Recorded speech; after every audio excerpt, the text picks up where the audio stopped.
So my name is Lance Kramer. I'm an independent filmmaker, documentary producer based in Washington, D.C. And I'm here in Bentonville with our film, The First Step, which is an independent feature-length documentary.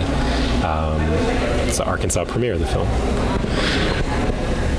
Can I ask about the title why the title? I think it's a unique title. It helps give the film a different feel, I think, just with the title alone. Yeah, the title, literally the title was one of the last things, even though it's called The First Step, literally it was one of the last things that we did on the film. The film did not have a title until April of this year. Wow. It took 5 years to make the film, and we actually got into our first film festival and had a working title. We didn't have a title. Wow. So we were stressed as all hell with coming up with the right title for the film. We had a whiteboard and like a Google Doc that just had literally hundreds of titles, and we could not come up with the right title for this film. And I feel like this, I actually love the title now.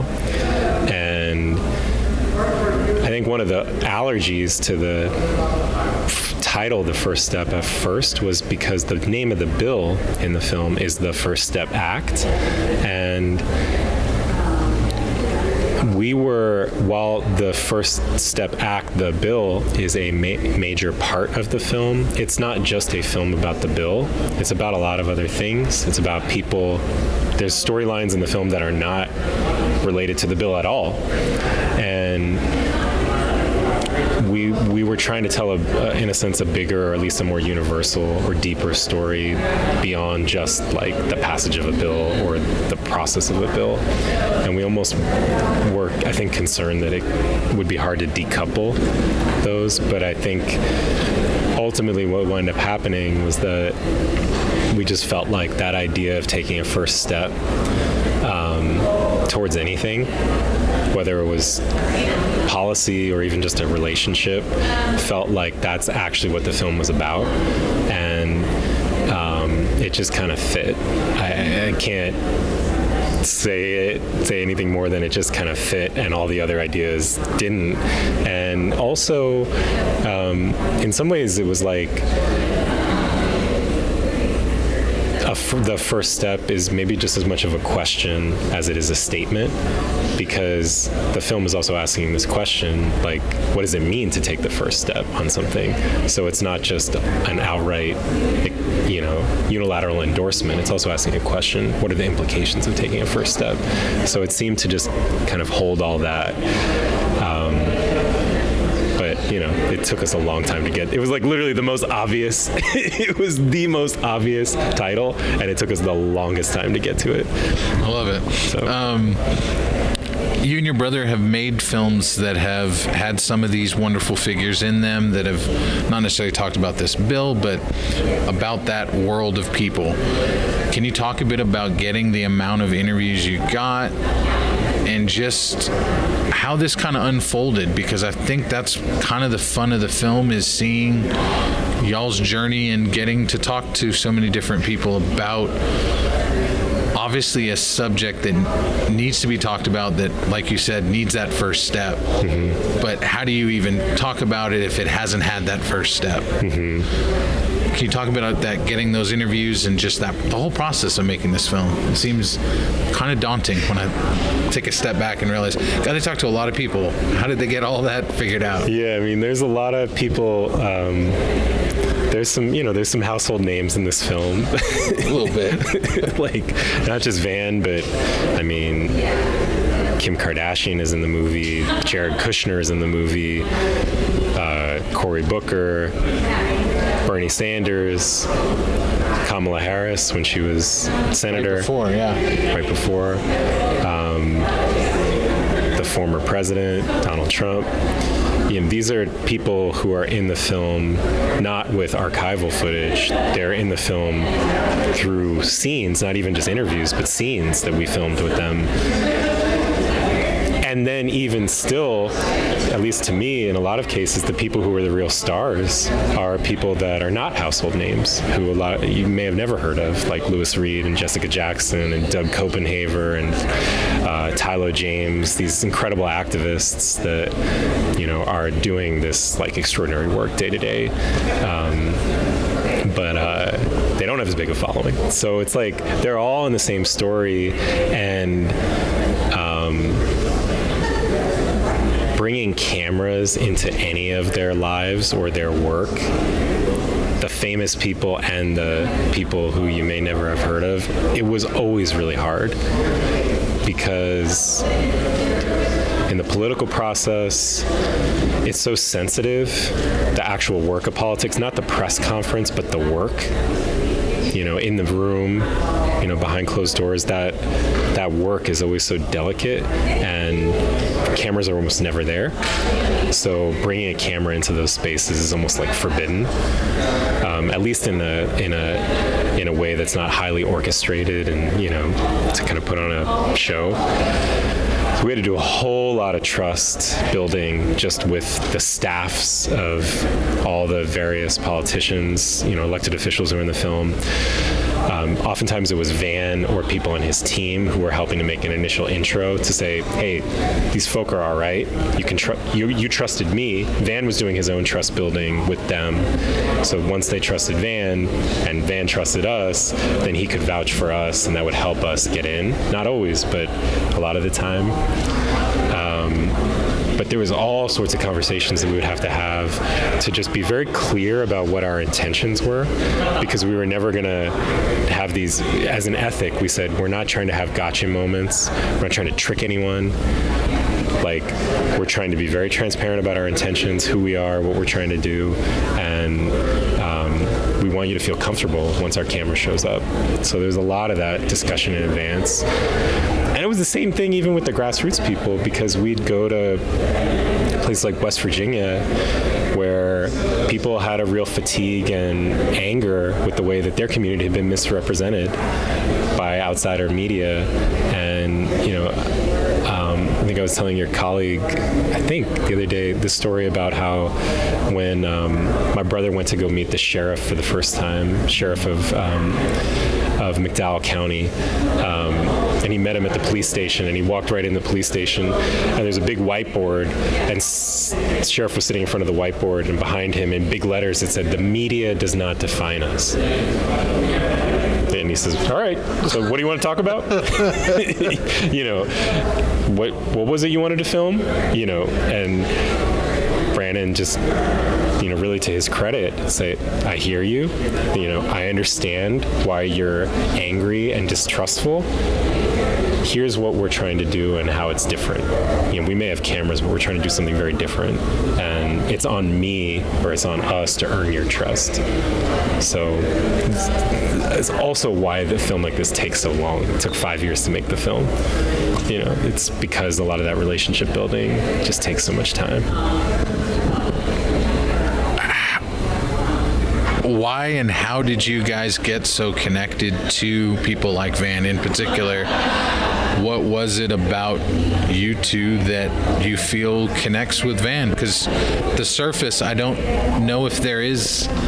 Where's that synergy? It's like what? But I feel like there has to be, because I think he would vouch for you as much as you guys have showcased the great work he's trying to do. Mm-hmm. And it has nothing to do with who he is. It's about the work he's doing. Mm-hmm. When did y'all find out that, okay, we know this guy now? That must have been surreal. Yeah. It's not every day that we get to know these people. Y'all have gotten to know them. Yeah, I mean, we're an odd pairing. Van exists. He's a celebrity. People know who he is. No one knows who we are for the most part. We live in D.C. He lives in D.C. for a little bit, but now he's mostly in L.A. And New York a little bit. We march in very different circles in a lot of respects. We have a lot, he's a black man, we're white two white guys. Like there's just a lot of things that, on the surface you say are very different. We found that we have a lot in common in terms of our sensibilities and values. And our personalities are really different too. But like our sensibilities and our values and our ethics, I think we found that there's a lot of overlap that was what initially brought us together, was and has just grown, I think, over time and made it such that projects like this, which are really crazy trust-building exercises, could become a reality. When we first met, we literally, like out of the blue, cold emailed Van to be an advisor and just take a look at a rough cut of our last film, City of Trees, and just wanted him to give his eyes on the film and share any feedback. And it just turned out through talking with the film, we were like, wow, actually the way that you see like the process of social change and also storytelling really gelled very closely with how we saw things. And it just led to us being very generative with each other and feeling like we could share different ideas together, that I felt like I could trust him and he could trust us with like so many different things. And so there was just a relationship that developed that allowed us to do this first experiment together, which was making a mini-series back in 2016 that was called The Messy Truth, that we did no budget, not with CNN, did it totally independently, self-released it. It was pretty successful, at least as web series was concerned. It won a Webby, literally zero budget project. And the fact that then we could have that kind of history with each other and been through a couple projects and hard moments and still gotten closer, I think made it such that when we had this idea of doing a much more ambitious, longer-term film like this, he knew who we were enough to trust us, and we knew who he was enough to say, we don't know exactly where this is going to go, but we feel confident in doing it together. But yeah, it's not like we were like kind of plucked from like it wasn't like an agent kind of dropped us in and said, hey, I got this project for you. We developed it together. Yeah. They want me to wrap the interview, but I want one quick question. You mentioned it earlier, this film is bigger than just a bill-making view of that. But I was blown away because when I think of a bill, I just think of a little cartoon character singing a song about how you make a bill, and it sounds like it happens in a matter of time. Yeah, Schoolhouse Rocks. Yeah. But your film shows the humanity behind it, mm-hmm. the struggle. Mm-hmm. How important is this film just to show people this is reality? Mm-hmm. We're getting the sign. Yeah, I appreciate you like pointing that quality out. To me, it's very important. If that was all someone took away from the film, I'd say, hallelujah, that's great. As someone who grew up inside the Beltway and has been so kind of close to the political process, and also just as someone who's an American, I have a lot of faith and belief in the institutions and the process of democracy. And I know that because I've had friends and their parents who have just done that work day in and day out. They're not famous people. They're just the people that show up and try to just push, millimeters or inches forward day by day, and maybe have a whole career, 30, 40, 50 years where they worked on something and just had the slightest margin of progress and still feel like they made a contribution and got no credit for it oftentimes. And it's like, I think that kind of work is what holds the democracy together, keeps it moving forward, gets us closer to justice and equality. And the fact that work feels so threatened right now, both misunderstood and threatened, has really, I think, in me, heightened the urgency of trying to help people see not just how it works, but also what's possible.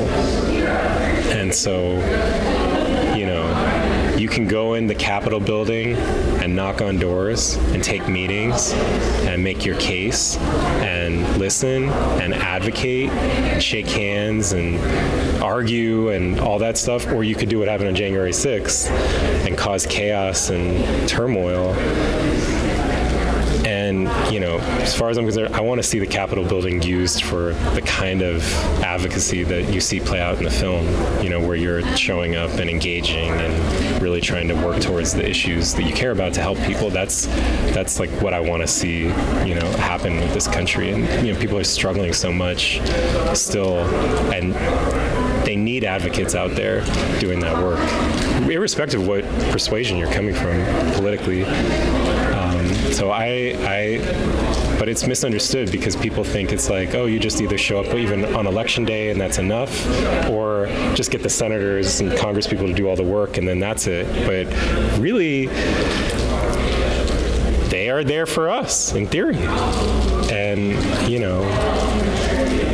you can, as a kid, as an old person, as someone middle-aged, you can knock on the doors of those offices and go in, at least pre-COVID, go in and state your case. And I think it's a beautiful thing. But, it's something that has to be renewed, like, not just every generation, but every day. Otherwise, we lose the privilege. So. Well, Lance, thank you for what you and your brother have done, because I feel like this film is not just enlightening and eye-opening to so many perspectives. It's important, like what you just said. So thank you for bringing it to Bentonville. I hope you bring it to everywhere. And I wish I could keep going because I could talk to you all day. But thank you for this time. It was really a pleasure. I was blown away by the movie. Oh, thank you. Thank you. It's very important for people to see this. Thank you. I really appreciate you